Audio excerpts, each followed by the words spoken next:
বিশ্ব একমত, সারা বাংলাদেশ একমত যে সাদপন্থী সাদানিরা কোন মসজিদে যেন ঢুকতে না পারে।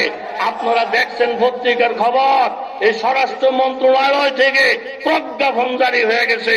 আল্লাহর মেহেরবানি, অনির্দিষ্টকালের জন্য দ্বিতীয়বার হুকুম না আসা পর্যন্ত সাত গ্রুপের কোন লোক এরকম কাকরাইল মসজিদে ঢুকতে পারবে না। শুধু কাকরাইল নয়, সারা বাংলাদেশে হাজার হাজার সিনারি সহকারে মোবাইলের মধ্যে পোস্ট আসতেছে। হাজার হাজার মুসলমানেরা তওবা করে করে সাত গ্রুপের দিকে ফেরত আসতেছে। কথা বলে ঠিক কিনা? এই জন্য উজানি দরবার থেকে আমরা যে যেখানে যাব পরিষ্কার ঘোষণা, সাতপন্থীরা এই বাংলাদেশের কোন মসজিদে ঢুকতে পারবে না। তাদের অধিকার হরণ করে ফেলছে। তারা তবলিগের উসুলের উপরে নাই, মুসলমানের উসুলের উপরে নাই। তারা সন্ত্রাসী স্টাইল অবলম্বন করে দেশকে নাভাগ বানানোর ষড়যন্ত্র করছে। বলে ঠিক কিনা? এই জন্য দোস্ত সোজা হিসাব হইল মানুষ যত খারাপ হোক বানরের থেকে ভালো। কথা তো ঠিক নেই। দুই ভাই রুটি নিয়ে ঝগড়া, এই হুজুরের এই দোষ, এই হুজুরের এই দোষ, এই হুজুরের এই দোষ। তাহলে রুটি ভাগ করবো কেনা? রুটি ভাগ করবো বানর। আরে মানুষ যত খারাপ হোক বানরের থেকে ভালো। কথা বলেন ঠিক কিনা? এখন রুটি একটা, ভাই দুইজন, বানরের স্বর্ণ মাথার পাল্লা দিয়া রুটি ভাগ করে। দুই ভাই করছে হুজুরের খুবই সাতবার স্বর্ণ মাথার পাল্লা দিয়ে রুটি ভাগ করে। যখন টান দিছে দেহে একটা পাল্লা নিচে আর একটা উঠে। দুই ভাই চিল্লাইতেছে, মামু মামু মামু। বাক ঠিক হয় না, ওই চুপ কর, পাল্লা সোজা করতে আসি। যেই পাল্লাটা নিচে এখান থেকে কিন্তু রুটি খাইছে, খাওয়ার পরে উঠে গেছে, এটা আবার তলে ঘুরে গেছে। মামু বাক ঠিক হয় না, তলে ঘুরে ঠিক করতে আসি। এনতে আবার কুদুর খায়, খাইলে উঠে যায়, এটা আবার তলে ঘুরে যায়। আর হেরা চিল্লে চিল্লে চিল্লে চিল্লি, মামু এই ঠিক না, কয় চুপ কর, ঠিক হয়ে যাবো। একটু পরে পাল্লা ঠিক, ইনসাফের পাল্লা, কিন্তু রুটির গোষ্ঠীও নাই, সব বান্দুরের ফেরের ভিতরে। কথা জোরে বলেন ঠিক কিনা? এরকম বান্দর মার্কা কোন নেতা, বান্দর মার্কা কোন মানুষের সিদ্ধান্তে এই বাংলাদেশ চলবে না। এই বাংলাদেশ চলবে আলেম ওলামার সিদ্ধান্তে, আল্লাহ ওয়ালাদের সিদ্ধান্তে। আমাদের পাশের রাষ্ট্র ভারত, এই ভারতও যদি আমাদের দেশ নিয়ে চক্রান্ত করে, ষড়যন্ত্র করে, মুফতি আমিনী রহমতুল্লাহ আলাইহি বলে গেছিলেন আমাদের তিন দিকে ভারত, আমরা ভারতের ফেরের ভিতরে আছি। ভারতের ফেরে থাকার অর্থ হইল আমরা ক্যান্সার, ফেরের ভিতরে থাইগা নারী বুড়িগুলা যখন দায়িত্ব দিব, ভারত অসহায় হইতে বাধ্য হয়ে যাবে। বলে বলে ঠিক কিনা?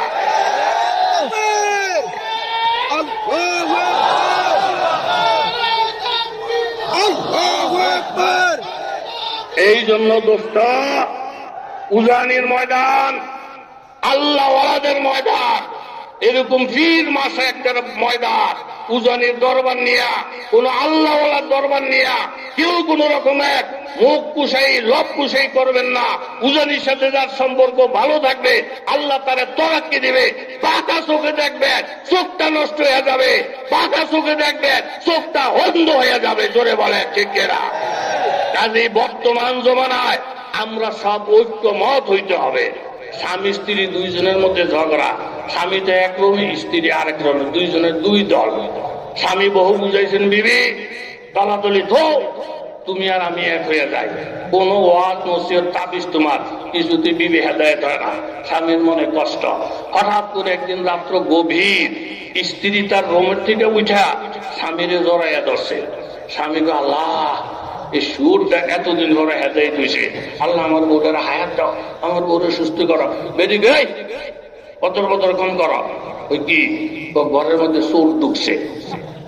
চোর আর ঢুকে যখন আমার স্বর্ণ অলঙ্কার টানাটানি শুরু করছে, আমি তখন প্রথম চিন্তা করলাম এই চোরায় প্রথম আমার অলঙ্কার নিব। একটু পরে আমারে শুদ্ধ কাম দিয়ে লইয়ে যাবে। এই জন্য রাত দিন ফিটটা সব বাদ দিয়া ওই রুমের থেকে আইসা আমি যখন আপনারে জড়াইয়া ধরলাম, আপনার আমি যখন এক হয়ে গেছি, ওই যে দেখেন চোর ফলাইয়া যায়। ও লক্ষ লক্ষ ভাইয়েরা, আপনাদেরকে লক্ষ্য করে বলবো, স্বামী স্ত্রী এক হইলে যদি চোর ফলাইয়া যেতে পারে, এই বর্তমান জমানায় কে সরকারি মাদ্রাসা, কে আলিয়া মাদ্রাসা, কে কোন গ্রুপের, কে সরমনায়, কে উজানি, এগুলা কোনো ভেদাভেদ নাই। সমস্ত দূরত্ব ভুলে গিয়া এখনো যদি সমস্ত মুসলমানেরা এক একটা প্ল্যাটফর্মের মধ্যে আইসা একটা হুঙ্কার মারে, নাস্তিক মুরতাদের বাচ্চারা ফলানের জায়গা পাবে না, ফলানের জায়গা পাবে না। এখন আর দুর্বল কোন চিন্তা ভাবনা নাই, এরকম ভাবে পাত্তা বাইয়ানা রুষ্ট মিনাল গাই, হক না হক সব পরিষ্কার হয়ে গেছে।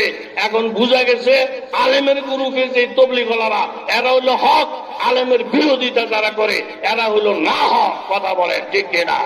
স্বামী স্ত্রী দুইজন এক ঘরে আসলেন, দরজা জানালা বন্ধ, প্রত্যেকের মনের মধ্যে প্রেম প্রেম ভাব, এক আরেকজনের জন্য পাগল। ঠিক এই সময়ের মধ্যে স্বামী স্ত্রীকে ডেকে বললেন, বিবি আমি একটা প্রস্তাব তোমার কাছে পেশ করতে চাই। আল্লাহ তাআলা আমাকে হায়াত দিয়েছেন, বিজয় বানাইয়া তোমার ঘরে পৌঁছাইয়া দিয়েছেন। এখন থেকে আমাদের দাম্পত্য জীবন শুরু হবে। তুমি যদি আমাকে বাধা না দাও, আমাদের এই দাম্পত্য জীবনটা শুরু করার আগে আমি আল্লাহর দরবারে 2 রাকাত নফল নামাজ পড়তে চাই।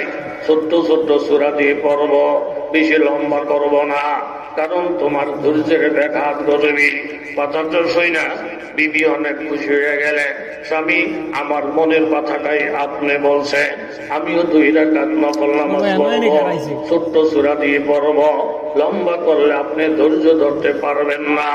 দুইজনের কথাবার্তা শেষ, স্বামী নামাজের নিয়ত বানছে, স্ত্রী আরেক জায়গার মধ্যে নিয়ত বানছে।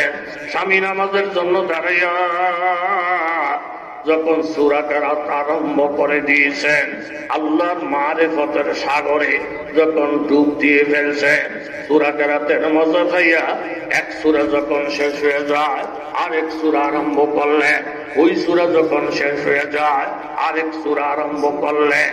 আল্লাহর মারিফতের স্বাদ পাইয়া, সূরা কেরাতের মজা পাইয়া, আল্লাহর প্রেমের সাগরে ডুব দিয়া বিবির কথা মনে নাই, বাসর ঘরের কথা মনে নাই।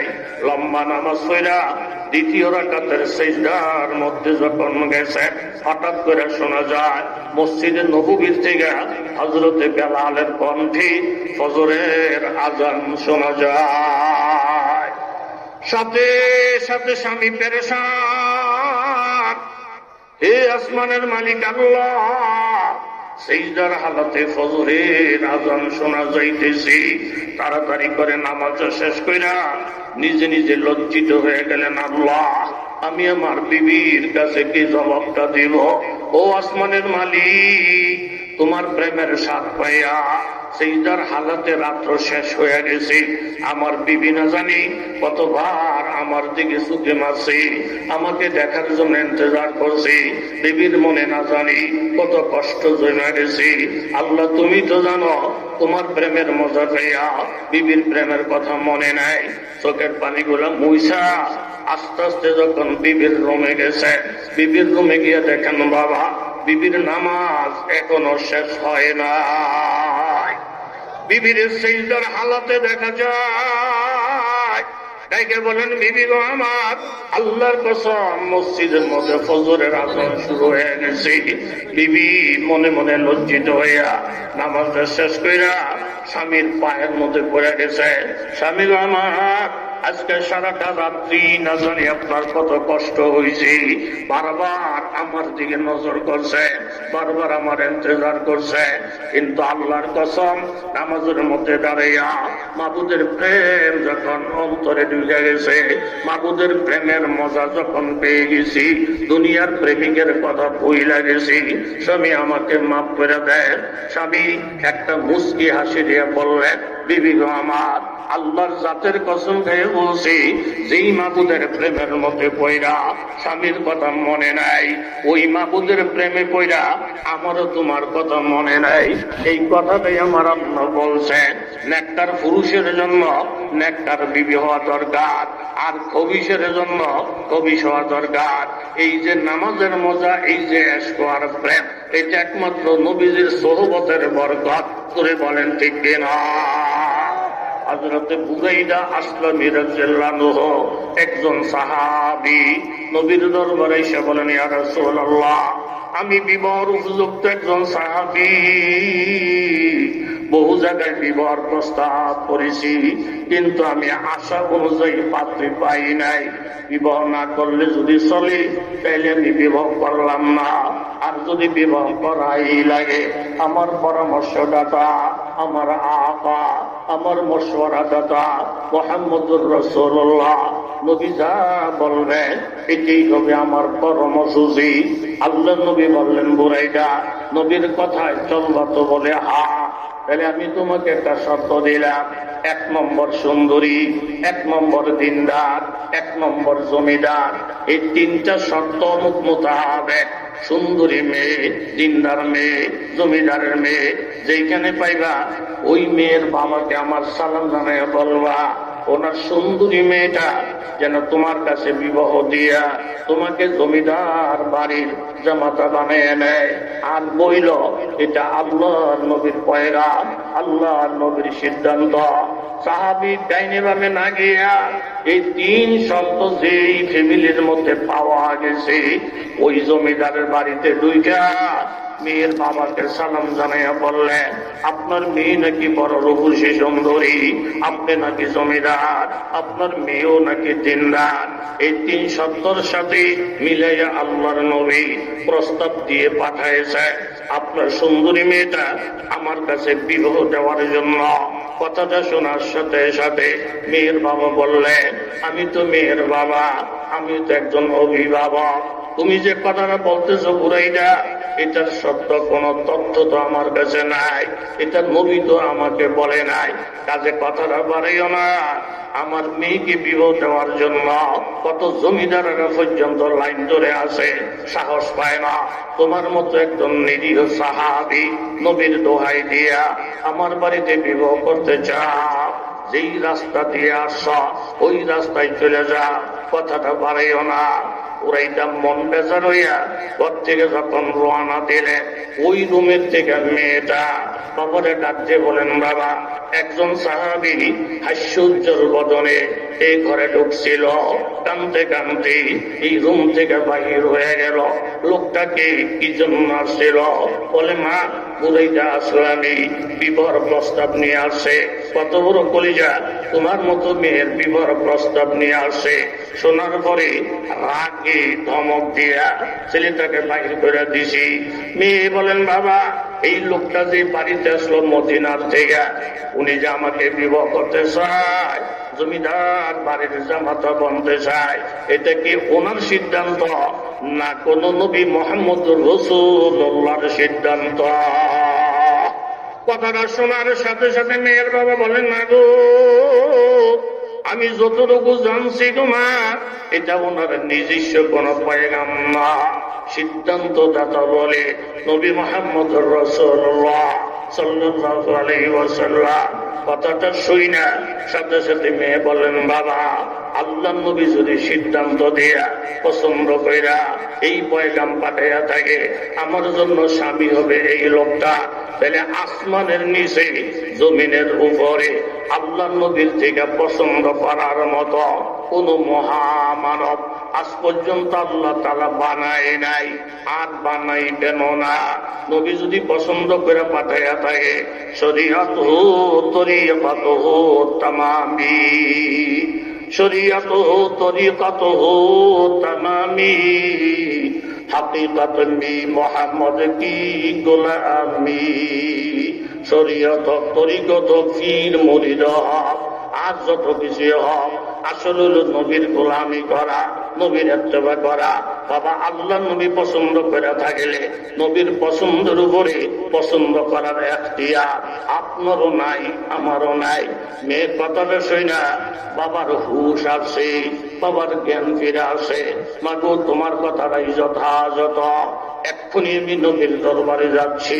নবীর দরবারে গেলে, ইয়া রাসূলুল্লাহ আমি বুঝতে ভুল করছিলাম গো নবী, আপনি বুরাইদাকে যত তাড়াতাড়ি আমার বাড়িতে পাঠাবেন কত তাড়াতাড়ি বিবাহ কাজ সম্পাদন হইয়া আপনার প্রস্তাবিত ছেলেটাকে জমিদার বাড়ির জামাতা বানাইয়া দিব। আল্লাহ নবী বড় খুশি হইলেন, আপনার মেয়েটাকে রেডি করেন, আমি দুলারে পাঠাইয়া দিতেছি। নবী একটা এলান করলেন, সাহাবীরা শোনো রে, বুরাইদা জমিদারের বাড়িতে বিবাহ করবে একমাত্র নবীর বরকতে। তোমরা বুরাইদার দিকে মায়া দয়া হাতটা বাড়াইয়া দাও। সাথে সাথে সাহাবায়ে কেরাম 2000 দিরহামের একটা বস্তা, বর্তমানে কয়েক লক্ষ টাকা হবে, বস্তাটা বুরাইদার হাতে দিলেন। বললেন, যাও বুরাইদা, জমিদারি স্টাইলে বাজার করা, জমিদারের মেয়ের শান মোতাবেক বাজার করা, টাকার ব্যাপারে চিন্তার প্রয়োজন নাই। 2000 দিরহামের বস্তাটা নিয়ে নবীর পাগল বুরাইদা বাজারে গেলে মনের আনন্দে বিবসাদীর বাজার সদাই করলো। আর এক এক সাহাবীরা মনে আনন্দ দেয়, নবীর বরকতে তুমি জমিদারের মেয়ে বিবাহ করতে পারতেছ, এটা একমাত্র আল্লাহর নবীর বরকত। বিবাহ বাজার সদাই কইরা শ্বশুর বাড়ির দিকে রওনা দিবে দিবে ভাব। ঠিক এমন এক সময় একজন মুজাহিদ বাজার দিয়ে দৌড়তেছে আর বলে, আল জিহাদ ফি সাবিলিল্লাহ। এই বাজারের মধ্যে এমন কোন নবীর পাগল আসনি, অমুক জায়গায় আল্লাহর কোরআন অপমান হয়ে যায়, মুসলমানেরা কাফেরদের হাতে মারা যায়, এরকম কোরআনের পাগল, মুসলমান ইসলামের পাগল এই বাজারে কেউ থাকলে ঠিকানা বলে দিলেন, তাড়াতাড়ি গিয়া মুসলমান ইসলামের পক্ষে তলোয়ারটা ধরা। কথাটা শোনার সাথে সাথে বুরাইদা চিন্তা করলেন, একদিকে শ্বশুর বাড়ির টাকা যা, আরেকদিকে ইমান ইসলামের টাকা যা। আমি যদি এই মুহূর্তে শ্বশুর বাড়িতে গিয়ে আনন্দ ফুর্তি করি, অন্য মুসলমানেরা মার খায়, আল্লাহর কাছে জবাব চলতো না। সাথে সাথে সদাই গুলা নিয়ে দোকানদারকে বলেন, বাবা তুমি তোমার সদাইটা রেখে দাও, টাকাটা আমাকে ফেরত দাও। টাকাটা ফেরত লইয়া একটা ঘোড়া কিনলেন আর একটা তলোয়ার কিনলেন। তলোয়ারটা হাতের মধ্যে লইয়া ঘোড়ার পিঠের মধ্যে সাওয়ার হইয়া নবীর পাগল বুরাইদা শ্বশুর বাড়ির পরিবর্তে সোজা সোজা যুদ্ধের ময়দানে রওনা। আল্লাহ জয় মুমিন কি নয় সান্নই আট, আল্লাহ জয় মুমিন কি নয় সান্নই আট, গুফতার মে রফতার মে আল্লাহ কি বরহান, পাহাড়ি ও গাফারি ও কুদ্দুসি ও জাবরুত, ये चारा আনাসের উদ্বন্তায় মুসলমান। ও লক্ষ লক্ষ যুবক তরুণ বাবারা, এখান থেকে আমরা এই শিক্ষাটাই গ্রহণ করলাম, মুসলমানদের উপরে আঘাত আসবে, মুসলমানদের উপরে বিপদ আসবে, আর আমি আনন্দ ফুর্তি নিয়ে স্ত্রী নিয়ে শ্বশুর বাড়ি নিয়ে ব্যস্ত থাকব, এটা খাঁটি মুমিনের কাজ হইতে পারে না। তুলে বলেন ঠিক কিনা? বুরাইদা ঝাঁপাইয়ে বললেন, যেই কাফের সামনে পড়ে একটা কোপ দিয়ে কল্লাটা ফালাইয়া দেয়, আবার সামনে বাড়ে, কোপ দিয়ে কল্লাটা ফালাইয়া দেয়, আবার সামনে বাড়ে, এইভাবে এক পর্যায়ে বুরাইদা আসলামী শাহাদাত বরণ করে রক্তমাখা শরীর নিয়ে ময়দানের মধ্যে পড়িয়া যায়। নবীর দরবারে খবর আসছে, রাসূলুল্লাহ ইসলামের পাগল, কোরআনের পাগল শ্বশুর বাড়িতে না গিয়া ইমান বাসনের জন্য, কোরআন বাসনের জন্য জিহাদের ময়দানে শাহাদাত বরণ করছেন। নবী বললেন, সেনাপতি আমি মুহাম্মদুর রাসূলুল্লাহ আসব, বুরাইদার লাশ উঠাবো, ইমাম হইয়া জানাজা পড়াবো, আমি নিজের হাত দিয়ে কবরের মধ্যে আল্লাহর কাছে বুরাইদাকে আমানত রাখবো। আল্লাহর নবী আসলে লাশ উঠাইলে সাহাবীদেরকে বললেন, তোমরা সব সোজা করো। সাহাবায়ে কেরাম কাতার সোজা করলেন। আল্লাহর নবী ইমামতির জায়গায় গেলেন। আল্লাহর নবী একটা এলান দিলেন, ও সাহাবীরা শোনো, আমি নবী নবুয়তের চক্ষু দিয়া দেখি এই ময়দানের মধ্যে জানাজায় শরীক হওয়ার জন্য আসমান থেকে এই পরিমাণ ফেরেশতা নাজিল হয়ে গেছে, যেই দিকে তাকায় শুধু রহমতের ফেরেশতা আর ফেরেশতা দেখতে পায়। জানাজা যখন শেষ, এই লাশ নিয়ে যখন রওনা, আল্লাহর নবী হঠাৎ করে আসমানের দিকে তাকাইয়া একটা মুস্কি হাসি দিলেন। সাহাবায়ে কেরাম বলেন, ইয়া রাসূলুল্লাহ এই মুহূর্তে মুস্কি হাসির রহস্যটা কি? আল্লাহর নবী বলেন, সাহাবীরা শোনো, দিনের জন্য কোরআনের জন্য সুন্দরী বিবি রাইগা বুরাইদা শাহাদাত বরণ করলেন, হইয়া যায় নাই, আসমানের দিকে নজর করে দেখি জান্নাতের হুর পরীরা আমাকে নজর করে বলেন, ইয়া রাসূলুল্লাহ, বুরাইদা যত তাড়াতাড়ি কবরে আসবে অত তাড়াতাড়ি আল্লাহ তাআলা আমাদের সাথে বুরাইদার বিবাহ জান্নাতে পড়াইয়া দিবি। জোরে বলেন ঠিক কিনা? এই জন্য ঈমান ইসলামের তাকাজাকে সামনে নিয়ে হইল আপনার আমার কর্মসূচি। ইসলাম নষ্ট হয়ে যাবে, আপনি আমি ফুর্তি করব, আল্লাহ নবীর কাছে জবাব দেখি চলবে না, চলবে না। কথা জোরে বলেন ঠিক কিনা? দোস্তরা জোর করে কাউকে কেউ মুসলমান বানাইতে পারে না। হযরত আলী রাদিয়াল্লাহু তাআলা আনহু ফজরের নামাজের আযান হইছে মসজিদে নববীতে, নামাজের উদ্দেশ্যে রওনা দিয়েছেন। পথের মধ্যে গিয়ে দেখেন একজন বৃদ্ধ ইহুদি বারবার উঠতে চায়, শক্তির কারণে পারে না, বারবার উঠতে চায়, শক্তির কারণে পারে না। হযরত আলী কাছে গেলেন, গিয়ে দেখেন যে মুসলমান না, আস্ত একটা ইহুদি, কয়েক গ্রাম পরই তার বাড়ি। হযরত আলী বলেন, বাবা আপনি কি দুর্বলতার কারণে উঠতে পারছেন না? বলে না, আমি এখানে এসে আটকে গেছি, শরীর দুর্বল, তাকত নাই, উঠতে পারি না। আলী রাদিয়াল্লাহু বলেন, দেখেন আমরা যেই নবীর কলমা পড়ছি, এই নবীর আদর্শ হইল কোন শক্তিশালী লোক সমাজে থাকলে দুর্বল লোকের সাহায্য করা। সে যেই হোক, যেই ধর্মেরই হোক, যেই দলেরই হোক, দুর্বলকে শক্তিশালী সাহায্য করা, এটা নবীর আদর্শ। আপনি আমার কাঁধের মধ্যে পাড়া দিয়ে ওঠেন। সন্তান বাবাকে যে ভালোবাসা দেখায়, নাতি নানা নানাদের যে ভালোবাসা দেখায়, ওই ভালোবাসা দেখাইয়া আমি আপনাকে গন্তব্যস্থানে পৌঁছে দিব। যদিও আপনি একজন ইহুদি, যদিও আমার ধর্মের বিপরীত ধর্মের, কিন্তু আপনি জয়ীর, আপনাকে দল মত নির্বিশেষে সহযোগিতা করা, এটা আমার নবীর আদর্শ। কান্ধের মধ্যে বহন কইরা হযরত আলী যখন রওনা দিছেন, কাছাকাছি যাওয়ার পরে বাড়ির লোক নজর করে দেখে শেরে খোদা হযরত আলীর কান্দে দাদায় বসা। এরা সব একমত, আলী সহ যদি বাড়িতে আসে, আইসে জিজ্ঞাসা করবো এই ঘরে কারা, খবর দে, আসবো এক কোপ দিয়ে কল্লা ফালাইবো। ওই ঘরে কারায়, খবর দাও, আসবে এক কোপ দিয়ে কল্লা ফালাই দিবে। আলীর সাথে মোকাবেলার সাহস আমাদের নাই। ফলারে ফলা, যে যেদিকে পথ দেখস ফলাইয়া যা। মুহূর্তের মধ্যে পুরা বাড়ি খালি। হযরত আলী ইহুদিকে রাইখা যখন মসজিদের দিকে রওনা দিলেন, আস্তে আস্তে এদের ঘুম ভাঙছে। আলী তো মারে নাই, দাদা তো এখনো জীবিত। আইসা জিজ্ঞা, দাদা এখনো আপনি মরেন নাই, আপনার কলিজা কত বড়। সে রেখো আলীর হাতে ধরা পড়া, এখন আপনি জেঠা। উনি বুঝাইলেন, ইসলামের নাম শুনছ, মোহাম্মদের নাম শুনছ, ইমান ইসলাম কি জিনিস বোঝো না। আলেম ওলামাদের নাম শুনছ, হক্কানি পীর মাশায়েখের নাম শুনছ, ভিতরে না ঢোকা পর্যন্ত উজনি দরবার কোন দরবার, আল্লাহ ওয়ালারা কোন তবকার, দূরে থেকে বুঝা যাবে না, ভিতরে না ঢোকা পর্যন্ত। আলী আমাকে মারার জন্য ধরে নাই।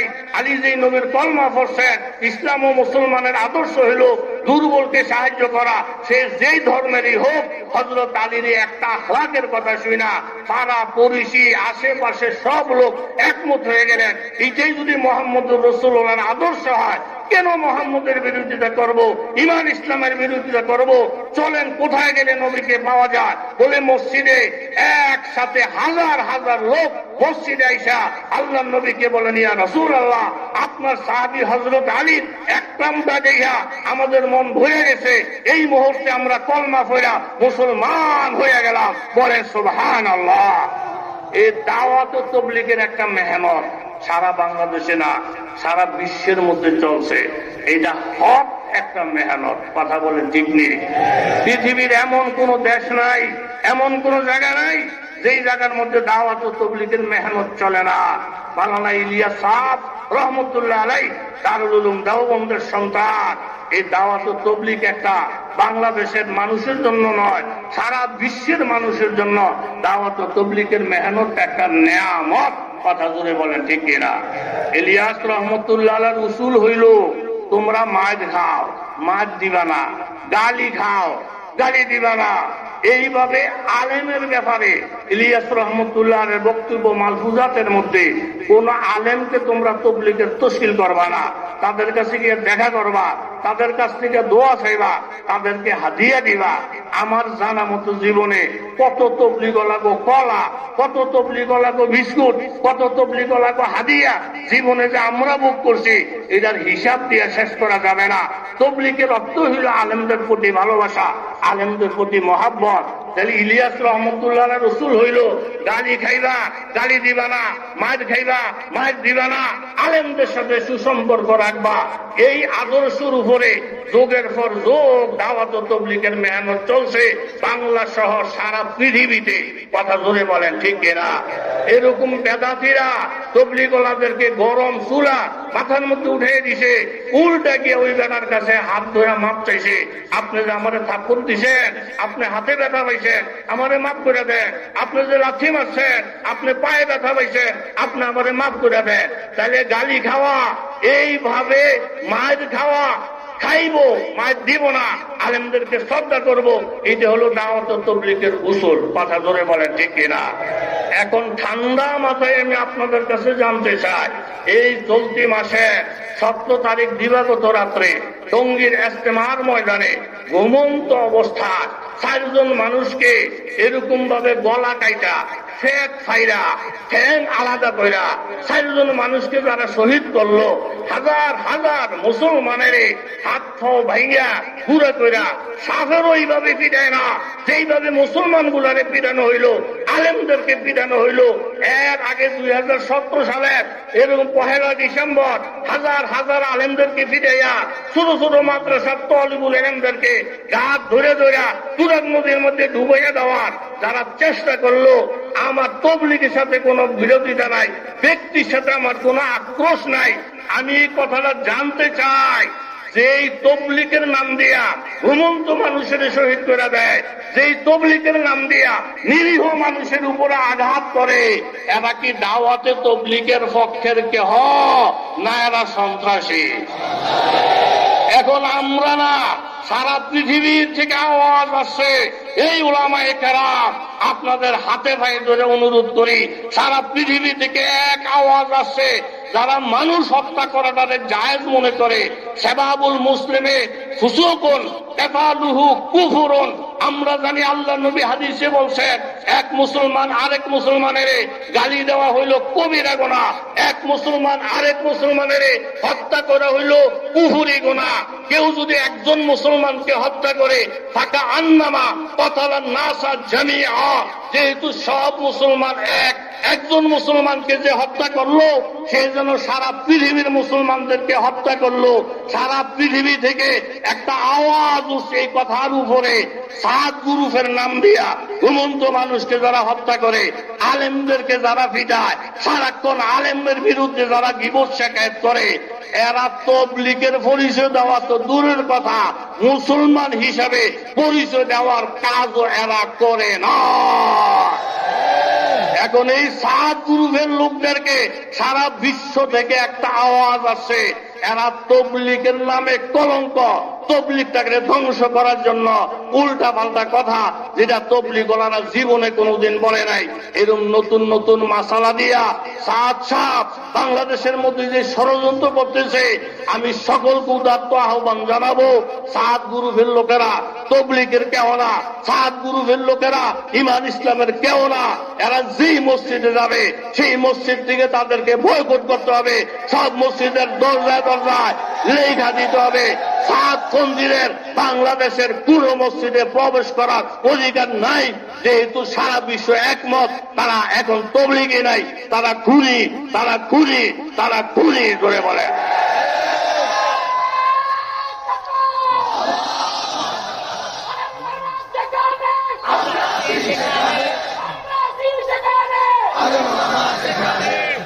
আমরা এখন দেখতেছি হাজার হাজার মুসলমান তওবা করে কইরা, আলেমদের হাতে তওবা করে কইরা এখন তারা আলেমের পক্ষ অবলম্বন করতেছে। কথা বলেন ঠিক কিনা? জিজ্ঞাসা করা হইতেছে কেন? হুজুর সারাক্ষণ শুধু হুজুরদের বিরুদ্ধে কথা, সাহাব সাহেবের কথা তর্জমা বুঝা ছাড়া কোরআন শরীফ পড়লে বলে এই কোরআন শরীফ তেলাওয়াতের দ্বারায় সওয়াব হবে না, অথচ এখানে লক্ষ লক্ষ মানুষ আছেন। হাদিস শরীফের মধ্যেই কথা আছে, আলিফ লাম মিম এই আয়াত যদি কেউ পড়ে ওয়াল্লাহু আ'লামু বিমুরাদিহি বিযালিকা।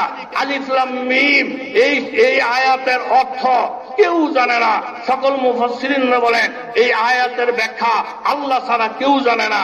যে আলিফ লাম মিমের তরজমা পৃথিবীর কেউ জানে না, নবী সন্দেহ দূর করে দিলেন। সে আলিফ লাম মিম যদি কেউ পড়ে 3টা হরফের বিনিময়ে কমপক্ষে 30টা নেকি হবে। চোখের মধ্যে আঙ্গুল দিয়া আল্লাহর রাসূল দেখাই দিলেন অর্থ বুঝা ছাড়াও যদি কোরআন পড়ে সেখানে সওয়াব আছে। এখন এই সাত সাল এই কথা যখন বলে দিছে অর্থ বুঝা ছাড়া কোরআন পড়লে লাভ নাই, তাহলে হেফজ মাদ্রাসার মধ্যে লক্ষ লক্ষ ছাত্ররা কোরআন পড়ে, তাইলে কোনো সওয়াব নাই। এই তবলিগওয়ালারা লক্ষ লক্ষ তবলিগওয়ালা সাধারণ পাবলিক কোরআন শরীফ পড়ে, সওয়াব নাই। তাহলে আস্থা নবীর হাদিসের বিরুদ্ধে যার অবস্থান এত মানুষের কাতারের মধ্যেই থাকে না। আপনারা দেখেন ওলীদ ইবনে মুগীরা গোস্তাখে রাসূল, রাসূলের সাথে বেয়াদবি করছে। বেয়াদবি করার কারণে আল্লাহ তাআলা ওলীদ ইবনে মুগীরার শানে, আমার নবীর শানে 17টা আয়াত নাযিল করেছেন নবীর পবিত্রতা বর্ণনা করতে গিয়ে। এক পর্যায়ে আল্লাহ তাআলা বলেন, এ দুনিয়ার মানুষ, যে ওলীদ ইবনে মুগীরা আমার নবীকে গালি দিছে, নবীরে গালি দেয় যারা, আলেমদেরকে গালি দেয় যারা, তাদের চরিত্রটা কেমন এই কথাটা স্বয়ং আল্লাহ কোরআনের মধ্যে বলেন। এর মধ্যে মান্নাইল লিল খায়র, ওলীদ ইবনে মুগীরার একটা চরিত্র হইল ভালো কাজের মধ্যে বাধা দেওয়া, ভালো কাজের মধ্যে বাধা দেওয়া। 8 নম্বর তার চরিত্র হইল উতুল্লে, সে বদ মিজাজ, কথাবার্তার রাত ব্যবহার খারাপ। আর 9 নম্বর যে ওলীদ ইবনে মুগীরা নবীরে গালি দিছে, আল্লাহ তাআলা তার পরিচয় করাইছেন বাদা যালিকা জানিম। যে ওলীদ ইবনে মুগীরা আমার পবিত্র নবীরে গালি দিছে, এই ওলীদ ইবনে মুগীরার জন্ম ঠিক নাই, তার বাবা ঠিক নাই। আর আম্মরে জিজ্ঞাসা করছে, মা আমার বলে জন্ম ঠিক নাই, কে বলছে? বলে মোহাম্মদ। মোহাম্মদকে কে জানাইলো? বলে আল্লাহ। বাজান বেশি লালালালি করো না, আসলে তোমার জন্ম ঠিক নাই। তাহলে যেই ব্যক্তি নবীরে গালি দিছে তার জন্ম ঠিক নেই। আল্লাহ বলেন ওই আয়াতের তাফসীরের মধ্যে লেখা, যারা আলেম ওলামাদেরকে গালি দেয়, আলেম রয়েছে নবীর ওয়ারিস, খোঁজ খবর হলে দেখবেন একটারও জন্ম ঠিক নাই, একটারও জন্ম ঠিক নাই। অতএব এখন বাংলা কথা আর তেল মাখামাখির টাইম নাই। এই একটা কথা বইলি শেষ। জামাই শ্বশুরের বেড়াইতে গেছে, শাশুড়ি জামাইয়ের লেগে মুরগি ভাগ করছে, মুরগি ভাগ করছে, ঝোল সাথে আছে আলু। একটু ঘরে ব্যাগ খুললে জামাই শাশুড়ি ডেকে কই, শাশুড়ি আম্মা কই কি আপনি মুরগিটা কত দিয়ে কিনছেন? 1000 টাকা দেশি মুরগি। আম্মা আপনার আকল পছন্দ নাই, আমি আলুটাও খাইছি, জোলটাও খাইছি। আলুর মধ্যে দুনিয়ার স্বাদ, জোলের মধ্যে দুনিয়ার স্বাদ। আম্মা আমি চিন্তা করে দেখছি, এই আলু দিয়ে দুনিয়ার ভাত খাওয়া যায়, জোল দিয়ে দুনিয়ার ভাত খাওয়া যায়। মুরগিটা ভাগ করছেন অনার্থক, এক থেকে দরকার হইয়াছিল না। কিছু কিছু মানুষে 2 দিন তবলিগে গিয়া 7 দিন মুরিদ হইয়া হুজুর করে বুড়া আঙ্গুল দেয়া। এই খাদ্যদের কিছু লোক আছে না নাই? হুজুর মাইনাস মাইনাস, ওয়ান্টো আপনাকে এখন আর দরকার নাই, আমরা তবলিগে চিল্লা দিয়া দিন শিক্ষা লাইছি, আপনাকে দরকার নাই, আমরা অমুক জায়গার মধ্যে মুরিদ হয়ে গেছে। শাশুড়ি ডাইকা বলো, ও ব্যাকল জামাই, আলুর স্বাদ খাইয়া মুরগির কথা বুঝলে গেছ, জোলের স্বাদ খাইয়া মুরগির কথা বুঝলে গেছ, 2 দিন আর 1 দিন তবলিগ কইরা আলেমের কথা বুঝলে গেছ। ও ব্যাক করলে জামাই, আলুর মধ্যে স্বাদ থাকবো তখন, আলুর সম্পর্ক যদি মুরগির সাথে থাকে, জোলের মধ্যে স্বাদ মানি, জোলের স্বাদ থাকবো তখন, এই জোলের সম্পর্ক যদি মুরগির সাথে থাকে। যেই আলুর সাথে মুরগির সম্পর্ক নাই, যেই জোলের সাথে মুরগির সম্পর্ক নাই, ওই আলুরও কোনো মজা নাই, জোলেরও কোনো মজা নাই। যেই তবলিগের সাথে আলেম ওলামা নাই, যেই পীর মাশায়েখের সাথে আলেম ওলামা নাই, আল্লাহর কসম ওই তবলিগ ওই পীর মুরিদে মজা স্বাদের পুষ্টিও নয়।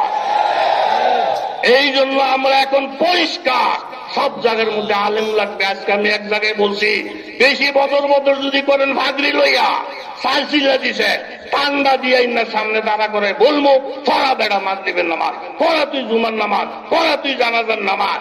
তখন দেখবেন ফাগরি লইয়া সালি বেরো দিস পাইতো না। কথা বলেন ঠিক কিনা? এই দেশের প্রত্যেকটা মানুষের একটাই কথা, হুজুর আপনাদের সাথে এই দেশের সব মানুষ আছে, আজান দেন আপনারা, একামত আপনারা, ইমামতি করেন আপনারা, খুতবা পড়েন আপনারা, দলিল প্রমাণ সব আপনাদের হাতে। অতএব এই দেশের মানুষ আলেমদেরকে ভালোবাসে। আলেমের বিরুদ্ধে অবস্থান নিবা, সামরাটাও থাকবে না, সামরাটাও থাকবে না। উজানির দরবার হক দরবার, এই দরবারের পরিধি দিন দিন আরো বাড়তে পারে। আমরা সক্রিয়ভাবে চেষ্টা করব। কারা কারা হাত তুলে দেয়। আর কাদিয়ানিরা কাফের, কোন সন্দেহ নাই, কাদিয়ানিরা কাফের। কাদিয়ানিদেরকে রাষ্ট্রীয়ভাবে অমুসলিম ঘোষণার জন্য যে কোনো সময় কর্মসূচি আসলে ময়দানে জামাইয়া পড়বেন। কারা কারা হাত তুলে দেখা। ওয়াখির দাওয়ানা আলহামদুলিল্লাহি রাব্বিল আলামিন।